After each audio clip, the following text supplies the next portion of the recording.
Hi అండి, welcome back to our channel. ఈరోజు వీడియోలో రెస్టారెంట్కి మించిన టేస్ట్తో ప్రాన్ బిర్యానీ. ఈ బిర్యానీ చేసినప్పుడల్లా మా ఫ్యామిలీ వాళ్ళు ఒకటే అంటారు, ఈ టేస్ట్ అయితే రెస్టారెంట్లో కూడా దొరకదు అని. మరి ఈ ప్రాన్ బిర్యానీని మీ ఇంట్లో కూడా ట్రై చేసి మా ఫ్యామిలీ వాళ్ళు అనింది నిజమో కాదో మీరే చెప్పాలి. సింపుల్గా, ఈజీగా 10 నిమిషాల్లో కుక్కర్లో చేసుకునే రెసిపీ. టేస్ట్కి taste, quick and tasty recipe.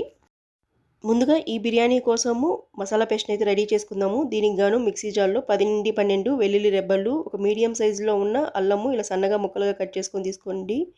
ఒక మీడియం సైజు ఉల్లిపాయ ముక్కలుగా కట్ చేసుకొని తీసుకోండి. 3 పచ్చిమిర్చి, 1 టేబుల్ స్పూన్ జీలకర్ర, 1 టేబుల్ స్పూను జీడిపప్పు, 1 టేబుల్ స్పూను సన్ఫ్లవరు, పంకిన్, ఈ రెండింటిని కలిపి 1 టేబుల్ స్పూను, 3 టేబుల్ స్పూన్స్ పెరుగును కూడా ఇందులోనే వేసుకోవాలండి. 5-6 పుదీనా ఆకులు, 1 టేబుల్ స్పూను సన్నగా కట్ చేసుకున్న కొత్తిమీర, ఇవన్నీ వేసుకున్న తర్వాత అవసరమైతే ఒక 1 to 2 టేబుల్ స్పూన్ వాటర్ వేసుకొని నేను ఇక్కడ చూపిస్తున్న కన్సిస్టెన్సీలో మెత్తగా పేస్ట్ చేసుకోవాలి.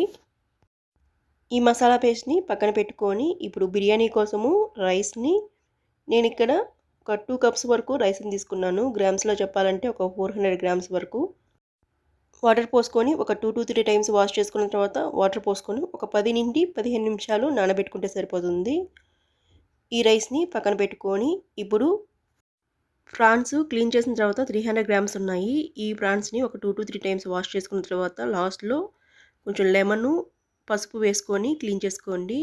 ఇలా క్లీన్ చేసుకున్న ఈ ప్రాన్స్లో 1/2 టేబుల్ స్పూన్ పసుపు, 2 టేబుల్ స్పూను కారం, 1 tablespoon salt, 1 tablespoon biryani masala, 1 tablespoon garam masala, 1 tablespoon dhaniya powder, 2 tablespoon మనం మిక్సీ పట్టుకున్న మసాలా పేస్టు. ఈ పేస్ట్ని ఒక 2 టేబుల్ స్పూను ప్రాన్స్లో వేస్తాము. మిగతా పేస్ట్ని బిర్యానీ చేసుకునేటప్పుడు వేసుకుంటాము.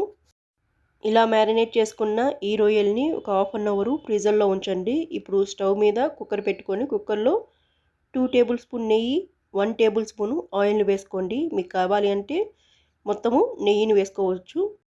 ఈ నెయ్యి కొంచెం కరిగిన తర్వాత ఇందులో 2 ఇంచుల చెక్కలు, 2 అనాస పువ్వులు, 3 యాలకులు, 6 లవంగాలు, 2 నల్ల యాలకులు, ఒక జాపత్రి, 2 మరాఠీ మొగ్గలు, ఒక బిర్యానీ ఆకు, 1 టేబుల్ స్పూను సాజీరా.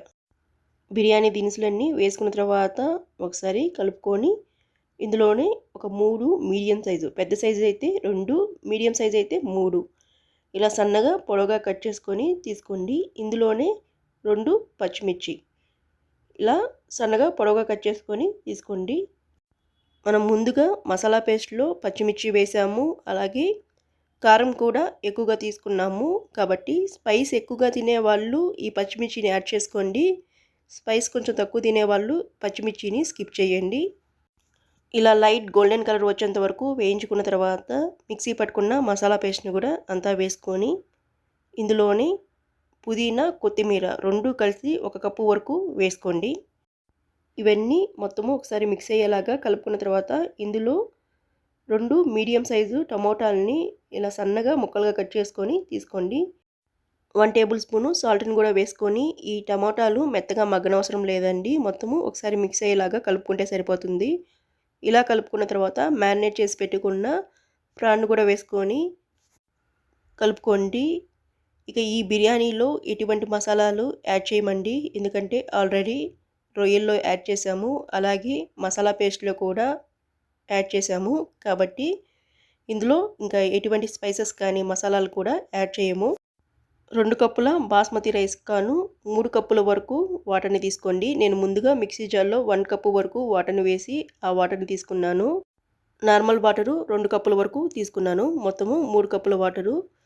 మొత్తం ఒకసారి మిక్స్ చేసుకున్న తర్వాత సాల్ట్ని చెక్ చేసుకోండి. నేను ఇక్కడ ఒక 1/2 టేబుల్ స్పూన్ వరకు సాల్ట్ని వేసాను. ఈ సాల్ట్ వేసిన తర్వాత కూడా మొత్తం ఒకసారి కలుపుకున్న తర్వాత ఒక బాయిల్ వచ్చేంత వరకు ఉడికించుకోండి. ఇలా ఒక బాయిల్ రాగానే ఆల్రెడీ ఒక 15 నిమిషాలు నానబెట్టుకున్న రైస్ను వేసుకొని కలుపుకున్న తర్వాత మూత పెట్టుకొని ఒక 2 విజిల్స్ వచ్చేంత వరకు ఉడికించుకోండి. 2 విజిల్స్ తర్వాత ప్రెషర్ అంతా పోయేంత వరకు పక్కన పెట్టి ప్రెషర్ పోయిన తర్వాత మూత తీసి చూడండి. మీరు ఇక్కడ కానీ చూసారే అంటే బిర్యానీ చక్కగా ఉడికి సూపర్ టేస్టీతో అయితే వచ్చింది.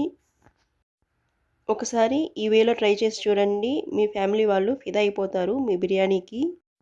అలాగే మీ లైక్స్ వల్ల నా రెసిపీస్ మరికొందరికి షేర్ అవుతాయి.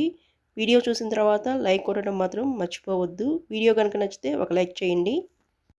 అలాగే మీరు ఎలాంటి రెసిపీస్ ఇష్టపడతారు, మీకు ఎలాంటి రెసిపీస్ కావాలనేది నా కింద కామెంట్ బాక్స్లో కామెంట్ చేయండి. నేను ఆ రెసిపీస్ చేయడానికి ట్రై చేస్తాను. వీడియో చూసిన తర్వాత ఒక లైక్, ఛానల్ని సబ్స్క్రైబ్ చేసుకోవడం మర్చిపోకండి. Thank you.